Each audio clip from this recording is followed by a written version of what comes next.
Assalamualaikum warahmatullahi wabarakatuh. Waalaikumsalam. Kami dari kelompok 1 ingin mempresentasikan hasil tugas kami yang berjudul Hakikat Pembelajaran Mikro. Dan di sini ada 4 orang.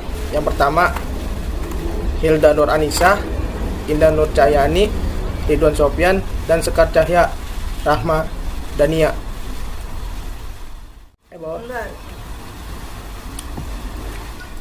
Apa itu micro teaching? Mikro yaitu kecil, terbatas, dan sempit. Teaching ialah pembelajaran. Jadi micro teaching berarti suatu pembelajaran yang segala aspeknya diperkecil atau disederhanakan. Pentingnya pembelajaran micro teaching. Pembelajaran micro teaching memiliki peran yang sangat penting guna untuk mempersiapkan dan membina kemampuan guru sesuai dengan tuntutan profesional.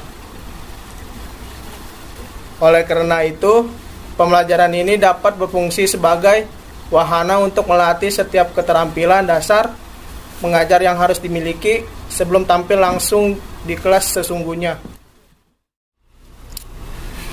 Ya, untuk selanjutnya di sini ada definisi micro teaching menurut para ahli. Ada 3 pengertian, yaitu yang pertama menurut Laughlin dan Moulton pada tahun 1975 mengatakan bahwa micro teaching ialah suatu pendekatan atau model pembelajaran untuk melatih penampilan atau keterampilan mengajar guru melalui bagian dari setiap keterampilan dasar mengajar tersebut yang dilakukan secara terkontrol dan berkelanjutan dalam situasi pembelajaran. Maksud dari pengertian ini ialah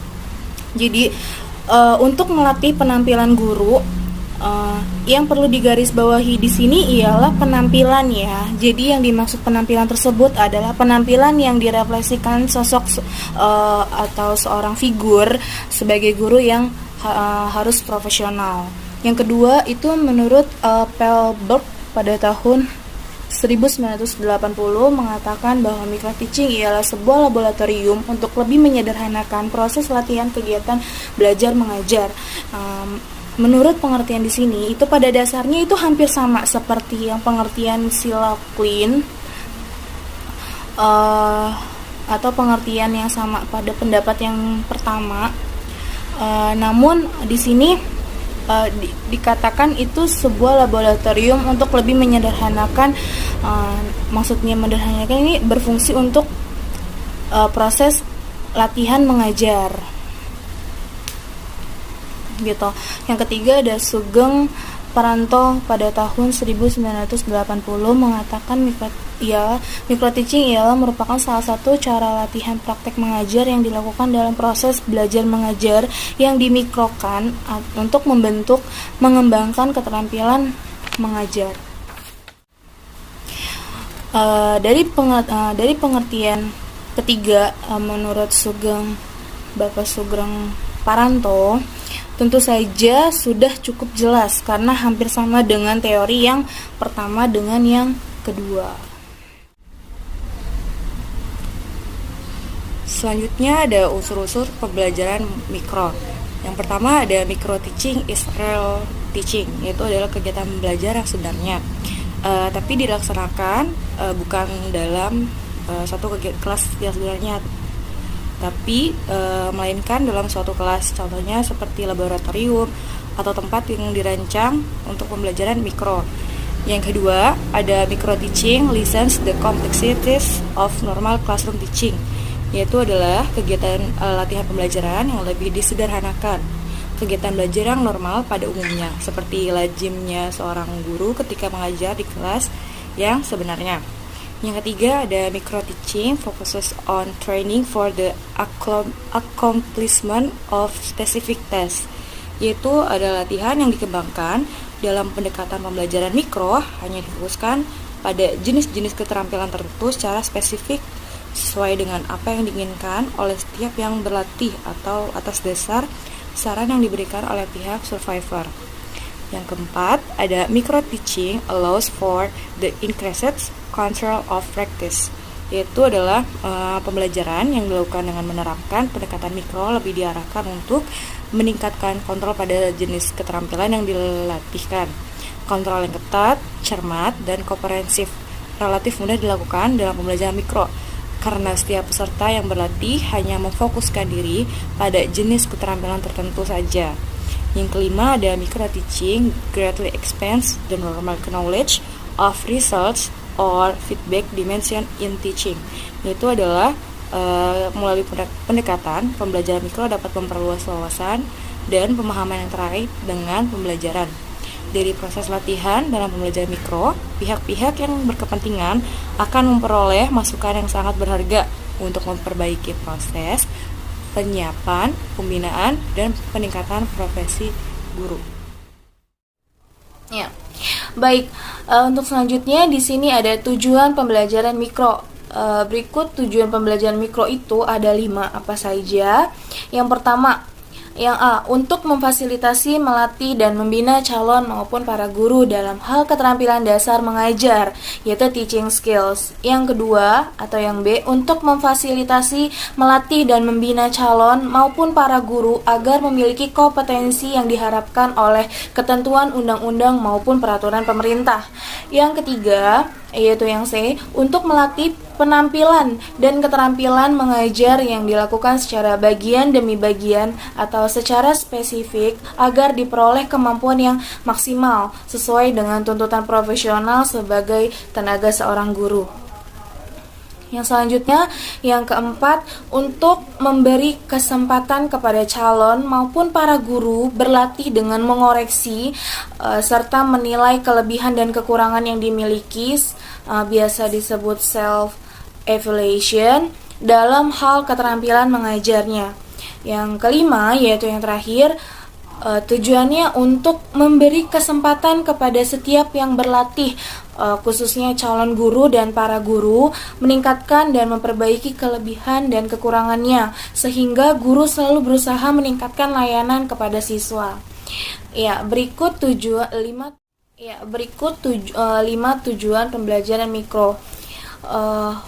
Namun untuk mewujudkan tujuan-tujuan tersebut yang barusan saya jelaskan, itu bukan suatu hal yang mudah atau bisa dilaksanakan dalam jangka waktu yang dekat, itu tidak. Namun oleh karena itu di sini menurut National Education Association atau biasa disingkat NEI, seseorang yang menggeluti suatu profesi itu harus mempunyai 3 syarat, yaitu yang pertama harus siap memperbaharui atau mengupgrade kemampuan melalui latihan dalam jabatan yang berkesinambungan.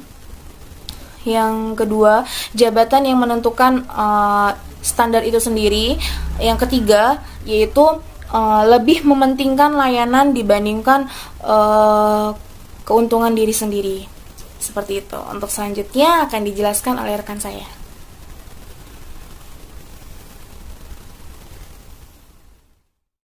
Selanjutnya ada manfaat pembelajaran mikro. Manfaat bagi calon guru atau pendidikan pre-service.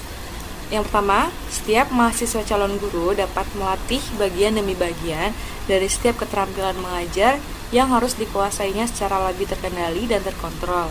Yang kedua, setiap mahasiswa calon guru dapat mengetahui tingkat kelebihan maupun kekurangannya dari setiap jenis keterampilan mengajar yang harus dikuasainya. Yang ketiga, setiap mahasiswa calon guru dapat menerima informasi yang lengkap, objektif, dan akurat dari proses latihan yang telah dilakukannya melewati pihak observer. Yang keempat, setiap mahasiswa calon guru dapat melakukan proses latihan ulang untuk memperbaiki terhadap kekurangan maupun untuk lebih meningkatkan kemampuan yang telah dimilikinya. Baik, perkenalkan nama saya Sekeci Rahmadina. Selanjutnya saya akan menjelaskan tentang manfaat pembelajaran mikro. Nah, di sini adalah membahas tentang manfaat bagi para guru atau pendidikan in service. Yang pertama adalah para guru baik secara mandiri maupun bersama-sama dapat berlatih untuk lebih meningkatkan kemampuan mengajarnya yang telah dimilikinya. Artinya guru secara pribadi maupun bersama-sama harus terus berlatih dalam meningkatkan kemampuan mengajarnya melalui pembelajaran mikro ini. Nah, yang kedua ada mengetahui kelebihan dan kekurangan yang dimilikinya terkait dengan keterampilan mengajar yang harus dikuasainya. Jadi, selain itu, dapat juga mengetahui kelebihan dan kekurangannya dimiliki oleh pribadi guru tersebut atau calon guru tersebut untuk terus mengupdate keterampilan mengajarnya. Jadi terus ditingkatkan dalam keterampilan mengajarnya. Nah, yang ketiga ada dapat dijadikan proses uji coba terhadap hal-hal baru seperti dalam penerapan metode, media, materi baru atau jenis-jenis keterampilan mengajar lainnya sebelum diterapkan dalam proses pembelajaran sebenarnya. Jadi sebelum kita belajar masuk kelas, kita harus tahu dan harus dipersiapkan apa saja yang kita gunakan seperti metode, media, dan materi yang untuk ke kelasnya. Jadi kalau misalkan mau ke kelas itu kita harus tahu nih metode apa yang kita pakai, terus media apa yang kita pakai untuk anak-anak, dan materi seperti apa yang harus kita jabarkan dengan secara tepat untuk menjelaskan di kelas tersebut. Selanjutnya ada manfaat pembelajaran mikro. Ini manfaatnya bagi supervisor. Yang pertama adalah dapat memperoleh data yang objektif dan komprehensif tingkat kemampuan para calon guru maupun para guru dalam hal kemampuan mengajar yang harus dikuasai sesuai dengan tuntutan profesinya. Jadi calon guru atau para guru juga harus mempunyai data yang sangat objektif yang harus dikuasai oleh para guru lainnya dan calon guru lainnya. Nah, terus dapat memberikan masukan, saran maupun solusi yang akurat karena didasarkan pada data atau informasi yang lengkap sesuai hasil pengamatan dari pembinaan melalui pembelajaran mikro yang telah dilakukan. Nah, manfaatnya di pembelajaran mikro juga kita tahu dalam mengajar, dan kita juga terus diberi masukan dan saran agar untuk meningkatkan keterampilan mengajar kita pribadi. Nah, yang ketiga adalah sebagai bahan masukan untuk membuat kebijakan yang lebih tepat bagi pengembang karir setiap mahasiswa maupun para guru yang menjadi binaannya. Jadi pembelajaran ini juga sangat tepat dalam membuat pengembangan karir setiap mahasiswa atau gurunya. Nah, yang terakhir adalah sebagai bahan masukan membuat kebijakan dalam melakukan proses pembinaan terhadap upaya untuk meningkatkan kualitas keterampilan guru. Nah, jadi sebagai bahan juga nih masukan untuk kebijakan apa dan pembinaan untuk selalu meningkatkan kualitas penampilan guru. Jadi intinya manfaat pembelajaran mikro ini adalah sangat bermanfaat untuk para guru atau mahasiswa yang akan menjadi calon guru agar terus meningkatkan kemampuan dalam hal mengajar. Sampai di sini saja presentasi dari kelompok kami. Berikut tadi adalah pemaparan materi dan presentasi dari kelompok 1. Kurang lebihnya saya mohon maaf. Wassalamualaikum warahmatullahi wabarakatuh. Terima kasih.